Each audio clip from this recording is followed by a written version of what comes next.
अब मैं अपनी ये प्रसन्नता कहूँ किससे? चलता हूँ सर्वप्रथम भोलेनाथ के पास और बातों बातों में ही बुझाकर बताऊंगा कि भगवान जिस कामदेव पर आप विजय नहीं प्राप्त कर सके उस पर नारायण के एक छोटे से भक्त ने विजय प्राप्त कर ली।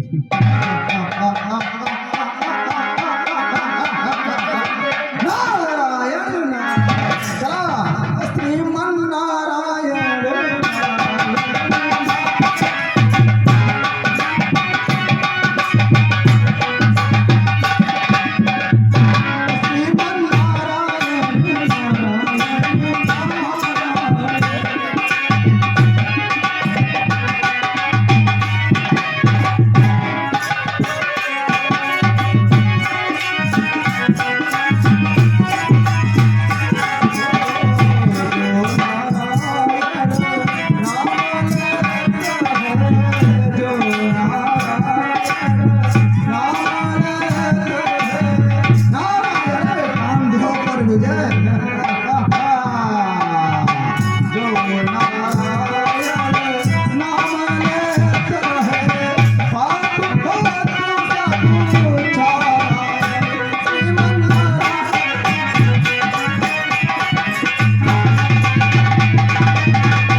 कहानी पर गौर कीजिए।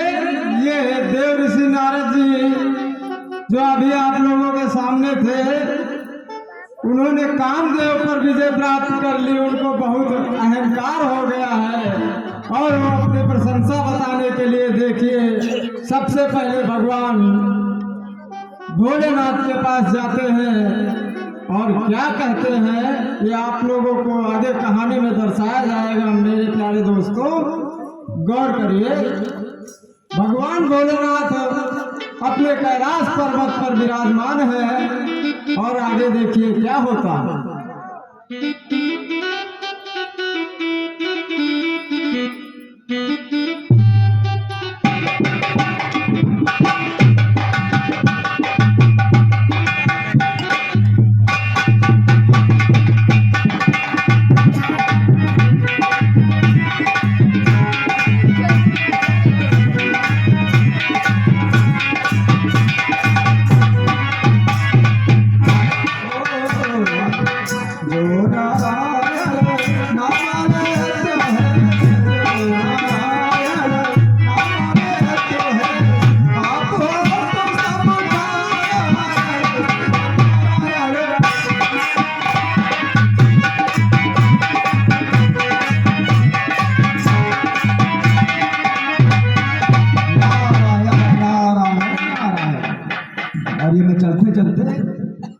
हिमालय पर्वत से चलते चलते मैं आ गया कैलाश के नजदीक और देखता हूँ भगवान भोलेनाथ कैलाश पर्वत पर है या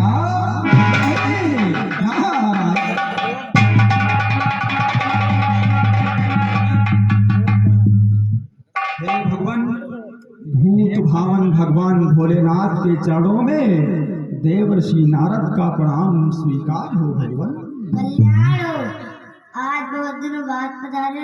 अरे भगवान बहुत दिनों से आपके दर्शनों की अभिलाषा थी। बहुत दिनों से सोच रहा था कि चल करके भगवान भोलेनाथ के दर्शन करूं। दर्शन तो कैसे नहीं करने आया हूं कि हमको बताना है कि लेकिन भगवान बस इसी मार्ग से निकला तो मैंने सोचा कि आपकी सेवा में उपस्थित हो जाऊं और आपका आशीष ले लूं, इसलिए मैं आपकी सेवा में हूँ। भगवान कहिए देवर्षि, त्रिलोक के क्या समाचार, कैसे आना हुआ? मेरा हालचाल पूछ लिए। अरे भगवान त्रिलोक के समाचार तो सब ठीक है। देवलोक में देवता, मृत्यु लोक में मानव और पाताल लोक में दानव सभी अपने अपने अंशों का उपभोग करके अपना जीवन मस्ती के साथ जी रहे हैं भगवान। लेकिन आज मैं आपसे एक हर्ष की बात बताने आया हूँ। भोलेनाथ, आज मैंने कामदेव पर विजय प्राप्त कर लिया है ना। अरे वाह मुनिवर, यह तो बड़ी खुशी की बात है। यह बात आपने किसे बताई? अरे किसी से नहीं बताई भगवान। हिमालय पर्वत के नजदीक तपस्या करते करते वो कामदेव आया। अरे वही कामदेव भगवान जिस पर आप विजय नहीं प्राप्त कर पाए, मेहनत कर लिया, वो आया कामदेव, अप्सराओं को लेकर के आया और मेरी तपस्या भंग करने का भरसक प्रयास किया, किंतु भगवान कर नहीं पाया। ठीक है देवर्षि। और ये बात मैंने अभी तक किसी से नहीं कही, केवल मैं आपसे आकर मैंने आपको मैं भक्त हूँ। आप जानते हैं कि मैं आपका कितना सम्मान करता हूँ, इसलिए आपकी सेवा में आकर के मैंने आपसे बता दिया है ना। ठीक है देवर्षि, यह बात मुझसे तो कही, लेकिन भगवान विष्णु से मत कहना। अच्छा चलिए ठीक है भगवान, मैं ये बात किसी से नहीं कहूँगा। मुझे अब आज्ञा दीजिए भगवान, मैं चलता हूँ। आप ठीक है, प्रणाम भगवान।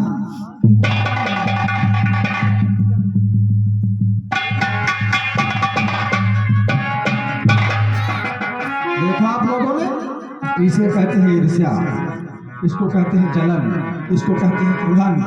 अरे सर्पों की माला पहनने वाला, कानों में बिच्छू के कुंडल पहनने वाले, पूरे शरीर में शमशान घाट की भस्म को रमाने वाले भोलेनाथ, आप कामदेव पर विजय नहीं प्राप्त कर सके, मैंने कर लिया, तो मुझसे इतनी ईर्ष्या, इतनी जलन कि मुझे बधाई देना तो दूर, मुझे मना कर रहे हैं किससे? ना बताने से, नारायण से, जिनका मैं नाम दिन रात लेता हूँ। अरे मैं जरूर बताऊंगा, मेरी जहाँ इच्छा होगी, जिससे इच्छा होगी बताऊंगा, लेकिन सर्वप्रथम मैं चलता हूँ अपने पिता श्री ब्रह्मदेव के पास और उनसे अपने हर्ष की बात को बताता हूँ। नारद तो चले अपनी राह, ताकि नारायण नारायण।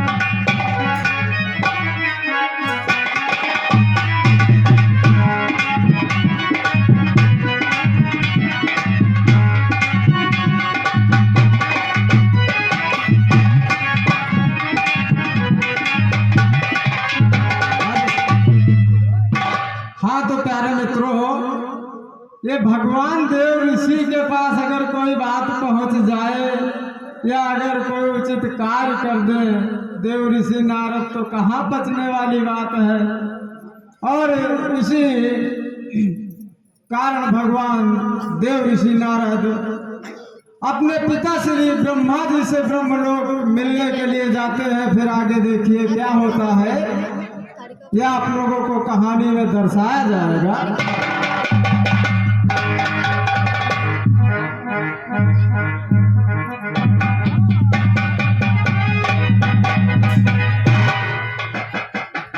और मैं चलते चलते आ गया ब्रह्मदेव के पास, ब्रह्मलोक।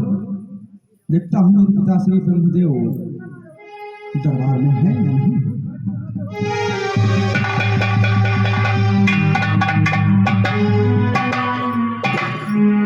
पिता श्री ब्रह्मदेव के चरणों में आपके मानस पुत्र नारद का प्रणाम स्वीकार।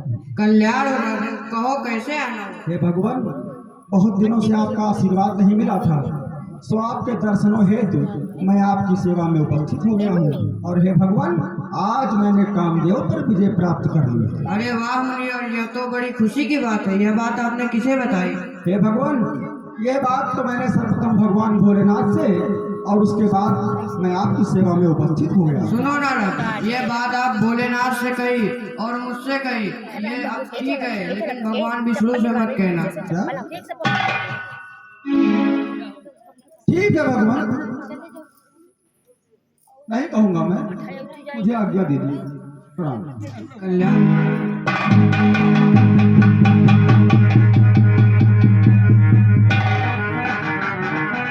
पुत्र की विजय पर सबसे ज्यादा अभिमान पिता को होता है, लेकिन यहाँ देख लो सब उल्टा है, चल गए ये भी। और किससे ना बताऊं? अरे उसी से ना बताऊं जिसका मैं नाम लेता हूँ। थोड़ा दूर है क्षीर सागर, पहुंचूंगा तो मैं आज ही, कुछ समय लग सकता है, लेकिन मैं बताऊंगा भगवान से आज ही। नारद चले, नारायण नारायण।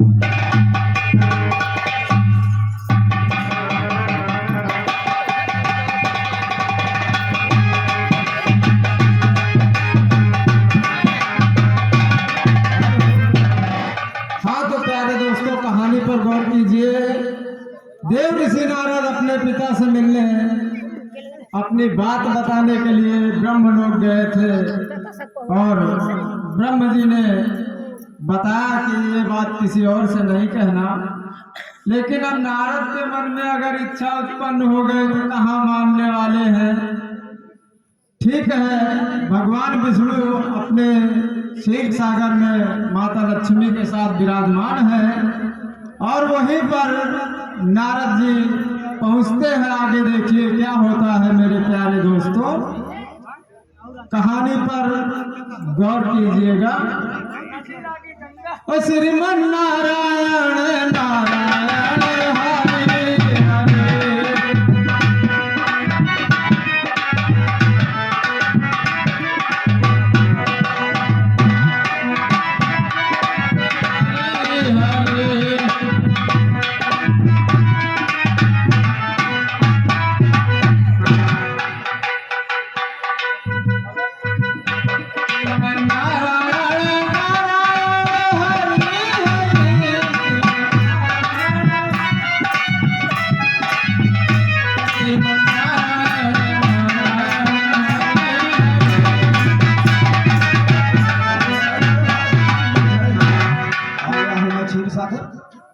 और मेरे भगवान मेरे सम्मुख ही विराजमान हैं।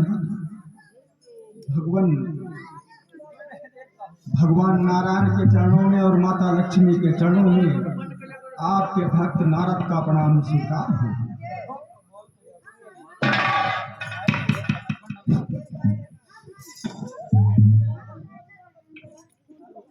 कल्याण हो देवर्षि नारद।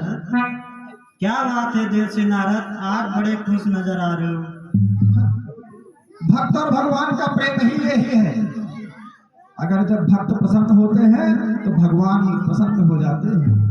भक्तों की प्रसन्नता केवल भगवान ही समझ सकते हैं, बाकी तो ईर्ष्या आपने देखा भगवान भोलेनाथ और ब्रह्मदेव को। हे नारायण, मैं प्रसन्न हूँ और आपने इसको पहचाना, इसके लिए आपको कोटिशः वंदन। और हे नारायण, आज मैं एक हर्ष की बात आपसे बताऊं, मैंने आज कामदेव पर विजय प्राप्त कर लिया है भगवान। अच्छा, कामदेव पे विजय प्राप्त कर लिया? हाँ, भगवान कामदेव पर विजय। अरे उस कामदेव पर, इस पर भगवान भोलेनाथ विजय नहीं प्राप्त कर सके, उस पर मैंने विजय प्राप्त कर लिया। हे देवर्षि नारद, आपने कामदेव पर विजय प्राप्त कर लिया, लेकिन अहंकार नहीं करना। अरे नहीं नारायण, कभी नहीं, भूल कर भी नहीं। मैं अहंकार कभी नहीं कर सकता भगवान। अब मुझे यहाँ से प्रस्थान की आज्ञा दीजिए भगवान, मैं यहाँ से चलना चाहता हूँ। प्रणाम भगवान। कल्याण हो देवर्षि नारद।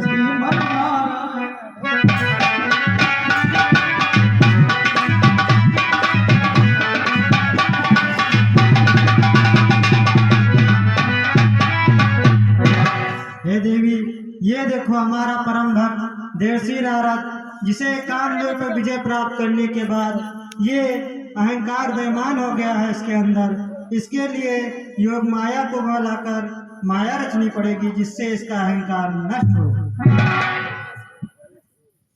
योग माया हाजिर हो।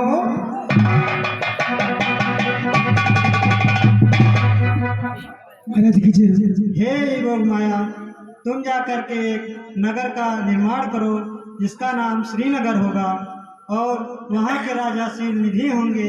हे देवी, आप जाकर के विश्व मोहिनी के रूप में उनकी पुत्री कहलाएंगी। ठीक है।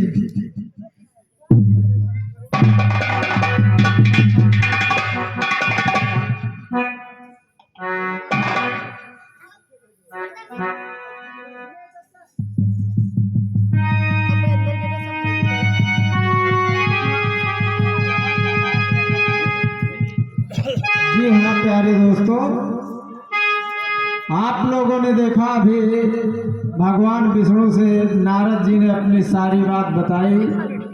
उसके पश्चात भगवान अपनी लीला रचना